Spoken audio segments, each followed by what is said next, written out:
الله من الشيطان الرجيم. بسم الله الرحمن الرحيم. وما أنزلنا عليك الكتاب إلا لتبين لهم الذي اختلفوا فيه وهدى ورحمة لقوم يؤمنون.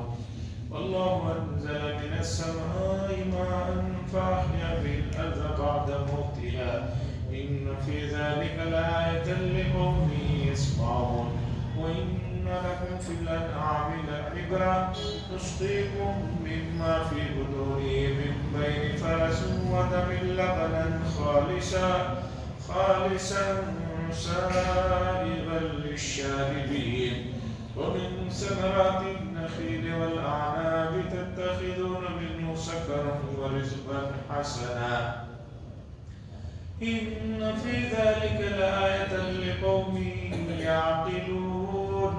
وأوحى ربك إلى النحل أن اتخذي من الجبال بيوتا ومن الشجر ومما يعرشون ثم كلي من كل الثمرات فاسلكي سبل ربك ذللا يخرج من بطونها شراب مختلف ألوانه فيه شفاء للناس إن في ذلك لآية لقوم يتفكرون. والله خلقكم ثم يتوفاكم ومنكم من يرد إلى أرذل الأمور لكي لا يعلم بعد علم شيئا إن الله عليم قدير. سورہ نحل مکی ہے اور مکی صورتوں میں توحید کے موضوع کو خاص طور پر ٹارگیٹ رکھا جاتا ہے، اسی کے ارد گرد بات گھومتی ہے. چونکہ توحید کا مسئلہ سمجھ میں آ گیا تو سمجھیے کہ باقی مسائل آسانی سے سمجھ میں آ جائیں. جن کو توحید نہیں سمجھ میں آتی ان کو بہت سے باقی کے مسائل سمجھانا مشکل رہتا. اس لیے بنیاد مضبوط ہونا چاہیے. آپ کو معلوم ہونا چاہیے کہ جس عمارت کو جتنا اونچا بنانا ہوتا ہے اس عمارت کی نیو، اس کی بنیاد اتنی گہری اور اتنی زیادہ زمین کے اندر بنائی جاتی ہے. کیوں؟ بنیاد مضبوط ہوگی آگے کی پوری عمارت مضبوط رہے گی. اگر عمارت مضبوط نہیں ہے تو اس میں بنیاد کا بڑا رول ہوتا ہے. اسی طرح توحید کا مسئلہ اگر اچھی طرح سمجھ میں آ گیا تو سمجھیے کہ آگے کے مسائل بہت آسان ہیں. بہت سمجھداری سے نازک بن میں گئے بغیر آپ سمجھ سکتے ہیں. اور افسوس یہ ہے کہ توحید کے مسئلے پر جو کہ بنیاد ہے، سب سے بڑی بنیاد ہے، امت مسلمہ کے پاس تعلیم کا فقدان ہے کہ توحید کے مسئلے کو سمجھنے کے لیے امت کے پاس وقت نہیں. یہ بڑے دکھ کی بات ہے. بچپن میں جو پڑھایا ہے ہم کو یا جو کلمے یاد دلائے ہیں بس وہ ذہن میں بیٹھا ہوا ہے. اس لیے موجودہ زمانے میں ارتداد کی لہریں پھیل رہی ہیں. جگہ جگہ آدمی مذہب بدل رہا ہے، ایمان والے نکل رہے ہیں. اور اس سے بڑی بات ایک نیا مذہب ایجاد ہوا ہے جسے کہا جاتا ہے کوئی مذہب نہیں. یہ مذہب کوئی نہیں ہے، اس کی طرف بھی لوگ جاتے ہیں. اس لیے اولاد کو حدیث میں ہے کہ جب بچہ پہلے بولنے لگے تو لا الہ الا اللہ سے پڑھاؤ. لا الہ الا اللہ پڑھانے کا مطلب اس کے پورے مفہوم اور اس کی پوری جو وضاحتیں ہیں اس کے ساتھ بٹھا دو. کبھی بھی کچھ بھی اسے کوئی نہیں بہکا سکتا. ایک واقعہ سنیے، بات اگر گہری نہ ہو تو کوئی بھی اسے دھوکہ دے سکتا. حدیث میں ہے کہ علم والے آدمی پر، جس کے پاس دین کا صحیح علم ہے، شیطان کے لیے 1000 عبادت گزاروں پر وہ ایک آدمی بھاری پڑتا ہے.